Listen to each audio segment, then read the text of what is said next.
जे जितेबाला जन विधायक बीजेपी अच्छा सी कहीं एमपी पाखक जी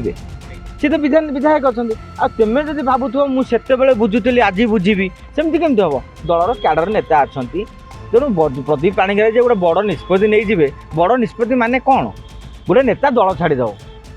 दल छाड़देले पदवी रहा जड़े सांसद भाव इस्तीफा देते तो पदवी रही तेणु आप भावुं ये जो वर्षे है सेमती निष्पत्ति नहीं देखो राजनीति गोटे सेनसेक्स भाया प्रदीप पाणिग्राही विजु जनता दल अमल नवीन पट्टनायक हानिलाभ कथा बुझुते हिंजिली दायित्व थे मंत्री थे माने कहगला बेलू आजिका दिन में पांड्यान जो दायित्व थे एक प्रदीप पाणिग्राही से दायित्व रहे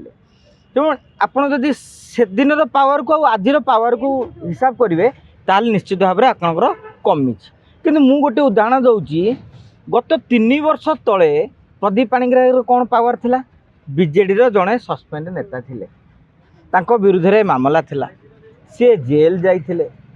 तांको परिवार लोक हैरान रे पका जाउथला ता माने से मानसिक उद्वेलन भितर जाउथिले एवं आगामी दिन से जानिथिले बीजेडी तांको टिकेट दबो नाही तेणु से भली क्षेत्र में तांको राजनीतिक भविष्य अंधार हो जाइतला जदि आज स्वाधीन भाव में से लड़ू थांते जीति थांते कि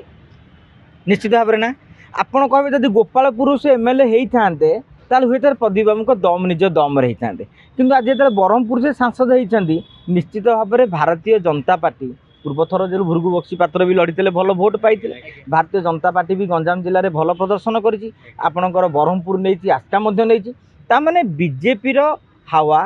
मोदी लोकप्रियता और सेठाकार राजनीतिक समीकरण आधार में प्रदीप पाणिग्राही बाजीमात कर तेणु निजर संगठनटा गोपालपुर भितर थिला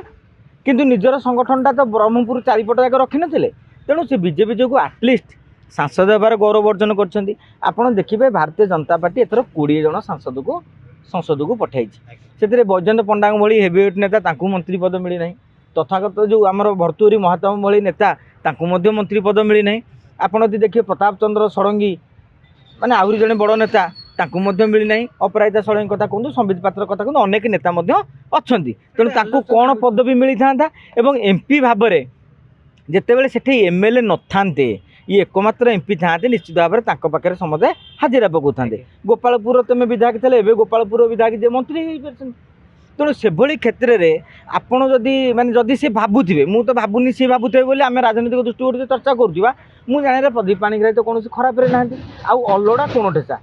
बर्तमान जो एमएलए मैंने अच्छा एमएलए एमएलए कन्स्टिट्यूएंसी कथा बुझुं एमपी एमपी कन्स्टिट्यूएंसी बुझुं ना ना देखो आगू से निष्पत्ति नवा अवस्था ना कहीं नवीन सरकार हलापटा करते आटलिस्ट तुम सरकार आसी माने विरुद्ध में मामलार आउ भावुं कि आप खोलताड़ हम विरुद्ध आउ दफा लगे कि तदंत आगे बोली सेमती तो हम ना तेणु सी गोटे बेनिफिट पाइले कौथुर जे बीजेपी सरकार आसीगला तेणु आउ टेंशनटी से जो आईनगत कटकणार टेंशनटी आउ प्रतिबंधक जो आईनगत जिनसटी समस्या था टेंशन ना ताने सी गोटे ये पार हेले एवं मुझे पूर्व बारंबार आपको कहूँ जितेबाला जन विधायक बीजेपी अच्छा सी कहीं एमपी पाखक जी सी तो विधायक अच्छा तेमे जब भावुव मुझे बुझुली आज बुझी सेमती केमती हम दलर क्याडर नेता अच्छा तेणु प्रदीप पाणिग्राही जे गोटे बड़ निष्पत्ति नहीं बड़ निष्पत्ति माने कौन गोटे नेता दल छाड़देव दल छाड़देले पदवी रही जड़े सांसद भाव में इस्तीफा देते तो पदवी रही तेणु आप भावुं ये जो वर्षे है सेमती निष्पत्ति नहीं यहाँ आम टे कौन से राजनैतिक समीक्षक किए के कौन चर्चा करेंगे कि मुझे लजिकाली देखुची सेमती से किसी निष्पत्ति नबार ना आगामी दिन में क्या कौन गुरुत्व मिले अपराजिता षडंगी कहते मत गुरुत्व मिलूनी संबित पात्र कहे मत गुरुत्व मिलूनी अरे भाई समस्त गुरुत्व केमी मिल दलर तो जड़े मुख्य भाव मोहन माझी उपमुख्यमंत्री 2 जन रहिले मंत्री रहिले तुमर बर्तमान जब देखा जाए प्रोटोकॉल दृष्टि तुम बहुत तले अच्छ आ गुरुत्व मिल आगामी दिन में आप देखिए बीजेपी सांगठनिक पुनर्विन्यास पुनर्विन्यास